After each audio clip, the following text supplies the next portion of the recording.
ಅಡಿಕೆ ನಾಡಿಗೆ ಸ್ವಾಗತ. ಅಡಿಕೆ ನಾಡಿನಲ್ಲಿ ಇವತ್ತು ಏನಪ್ಪ ಅಂತಂದರೆ ಯುಗಾದಿ ನಂತರ ಮಳೆನೂ ಸಹ ಬಂದಿದೆ.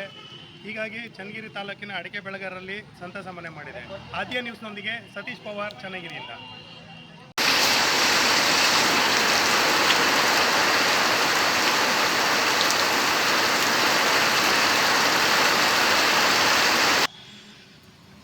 ಅಡಿಕೆ ನಾಡದ ಚನ್ನಗಿರಿ ತಾಲೂಕಿನ ವಿವಿಧ ಭಾಗಗಳಲ್ಲಿ ಶುಕ್ರವಾರ ಮಳೆಯಾಗಿದ್ದು ಅಡಿಕೆ ಬೆಳೆಗಾರರಲ್ಲಿ ಸಂತಸ ಮನೆ ಮಾಡಿದೆ.